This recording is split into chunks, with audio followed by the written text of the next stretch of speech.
Mukhtaar, I'm sure you, as a member of the advisory power team in the presidency, did you share some of the sentiments that's expressed there a few minutes ago, just expressed by Jubail Karim there, as far as the sustainability of this industry, the government still being the big brother for that sector? Do you think this transition electricity market is taking longer than necessary?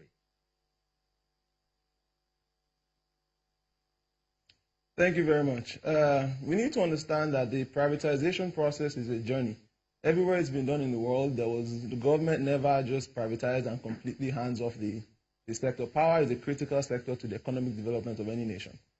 So since the eventual handover of the companies to private investors in 2013, November, government still has, even as it exists, government still owns shares in all the companies that have been privatized. Where every electricity sector wants to be is in a state of sustainability, where the tariff collected from consumers will pay the entire value chain. So for the distribution, the transmission, and also the generation and the gas suppliers. It's a journey to get there. It's a chicken and egg situation. Somehow someone has to pay for the power before it's delivered, and the people generating the power also have to have the books balanced. So there's a current ongoing power sector recovery program that seeks to take the sector to financial sustainability over the next 2 to 3 years. In the gap until then, yes, government will still keep getting involved to ensure all stakeholders in the power sector are being kept afloat, to ensure they are able to meet the investments and sustain the sector. But hopefully, as we go in the short term, next few years, the tariff will be cost reflective, fully cost reflective, and that would even drive in more investments to expand the power sector. So it's a journey. The privatization is a journey. Privatization is a journey, and thank you very much for bringing that in. And I'm just picking up on that. The privatization that was done November 2013 by the Jonathan's administration was just for the discos. Now we still have a number of assets that hasn't been privatized, and we haven't seen this administration move very quickly on privatizing them. That is on one hand. Then I'm not sure back then we actually thought much about off-grid and other solutions that is currently being talked about. So within your team of the advisory power team, what are you thinking and telling the government at the very top to do, and very quickly? Thank you. So as for off-grid, the Rural Electrification Agency has the mandate to provide power to the 90 million plus Nigerians who have no access to the grid, and also the underserved areas. So there have been various initiatives that have been rolled out by the Rural Electrification Agency in collaboration with the Federal Ministry of Power, Works and Housing and other agencies to ensure the implementation of the off-grid strategy. I will speak on the energizing economies in particular, since my friend Mr. Jubril brought up initial sustainability. The energizing economies is an incentive which seeks to provide off-grid power solutions to economic clusters. This would even help grow the GDP of Nigeria if we provide on it reliable and affordable power to these SMEs. SMEs have cited power as a constraint more than anything else to expansion in Nigeria, even sub-Saharan Africa.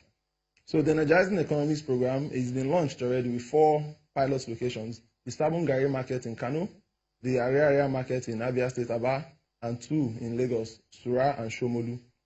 In total, over 50,000 SMEs will benefit from this reliable and affordable power being implemented by the Rural Education Agency. Already in Kano, the managing director of the REA has commissioned 500 shops that are benefiting from a decentralized, standalone, high-capacity solar system in Kano. As for Ariaria, there are already boots on the ground, poles are being erected, the gas turbines are being installed as we speak, to ensure over 31,000 shops in Ariaria, which is the biggest leather and shoe market in West Africa, to ensure they have sufficient power. Even the vice president had mentioned last year that if Aba is focused on and allowed to grow, Nigeria has no business with China. So it's very important we focus on empowering these SMEs, because they will be the ones to grow the economy and grow the GDP of the country. Let's go straight to Jubril here and give us his sense. What do you think? What the off-grid concept is all about, and did you agree with the way you've seen us move in that direction, at least under this current administration? Well, unfortunately, I didn't catch most of what Mukhtaar said earlier. But on off-grid application, the way I see it is that there are two main utilization of off-grid for us.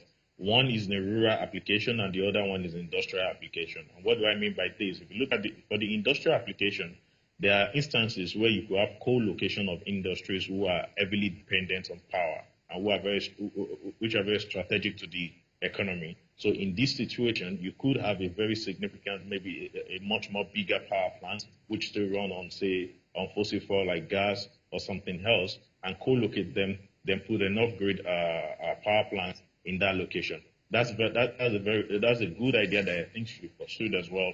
And unfortunately, that has not been the case. On the other hand, when you look at rural application, there has been some significant development in that space in terms of rural application. And this is perhaps the area where I think we can best apply renewable energy sources. I mean, in terms of solar application, if we have a collection of villages that are so remote that it will be quite expensive to connect them to the grid, it might be very reasonable to seek alternative source of power and then all these villages, put them together and provide electricity for them via some off-grid application, most importantly solar, especially in the northern part of the country.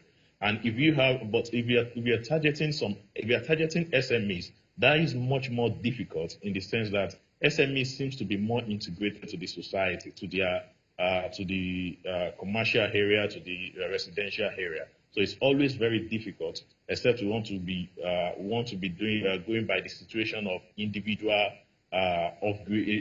application, which is essentially powering individual SME by inverters, that are rechargeable, or the ones that are powered by solar. Those are not really very effective in the long run. I think those two applications that I've highlighted, which is industrial and rural application, are the key ones that I want to see us developed in the coming years.